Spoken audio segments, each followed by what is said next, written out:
All right, we are down here in Kentucky doing a little bit of scouting for my upcoming cow elk hunt, and we're at the Paul Van Boeven Wildlife Management Area. This is an old strip mine that's been reclaimed as wildlife habitat, and there's quite a few elk here. We had a chance to get out this morning and see some bulls and some cows and hear a lot of bugling. And with me today is Dan Crank. He's a wildlife biologist with the Kentucky Department of Fish and Wildlife. Dan, you guys have had a pretty tremendous success with your elk reintroduction here in Kentucky. Yeah, we started in '97 with our first elk came here. Really stepped up the process, and by 2003, March of 2003, we had brought in little over 1,500 elk, and now we're at about 10,000 elk in the state. So they really took off and have multiplied rapidly. And we actually started hunting in 2001 to kind of get the ball rolling a little bit. We only issued 12 tags back then, but now we're up to 800 tags now. So we've got a highly sustainable herd now that can take some harvest. We have no large predators here to speak of. Mainly our big mortality factor is hunting now. So our cows are generally about 85% of our cows have calves every year, and the survival on those calves is also pretty high. So they're doing really well. The ground down here it's about 5 to 6% open ground, mainly because of mining activity. If the mines weren't here, we wouldn't have open areas. It'd all be forested still for the most part. So without those mountaintop removal jobs and the strip mining activity, we probably wouldn't have elk here right now. so you guys have worked pretty closely with the various mining companies to put some habitat on the ground for these animals? Right, yeah, we started very early. All of our release sites primarily are strip mine companies and their properties. They agreed to let us release elk on their property in exchange for us trying to help them out with some habitat work, and they agreed to allow hunting on their property. So it's been a really good deal for both of us.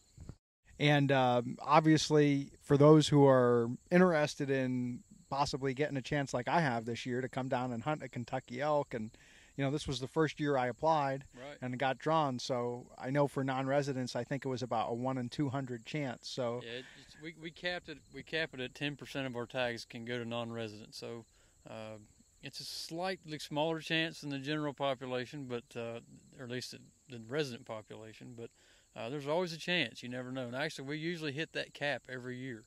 So we have a lot of people apply.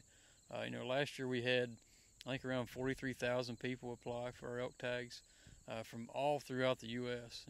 It's amazing that word's gotten out just about everywhere. About every state has applied for the last couple of years. but it's $10, Right. and who knows? For $10, you could be standing where I am next year. Right. Exactly. And if you're closer to this part of the country, you don't have to drive 1,200 miles one way and all that expense. You can just drive a couple hours and be here, and the price of the tag isn't that expensive either. So it's a pretty cheap hunt if you're on this side of the country. And you guys actually have a pretty high success rate too for your hunters, much higher than you'd see out west. Right. Our bull hunters usually are around 90 to 95% successful. The cow hunters are a little bit lower. Usually it's about 85%. But a lot of that is some people just don't show up. They want that bull tag, and if they don't get a bull tag, they just kind of they don't want to use it. But if people come and put a little effort into it, they're usually pretty successful. Well, lastly, for guys like me and other bow hunters, you guys actually have this area right here is a bow hunting only unit Right. or management area. So Right. when I come down next month to do my hunt, I can have several thousand acres here to run around and chase a cow with my bow, and I don't have to worry about really anybody else, certainly no gun hunters. Right, and the also thing you got to think about too is you can archery hunt once season starts all the way through the middle of January. Whereas maybe out west you've only got a month or so to do it. Here you've got a long period of time, so you can only rifle hunt that 1 week you get drawn for. But if you're not successful, hey, you can come back and keep hunting with your bow and until the middle of January. Well, Dan, I really appreciate your time today. Thanks for showing me around, and I'll definitely let you know how we make out next month. Appreciate it. Thanks.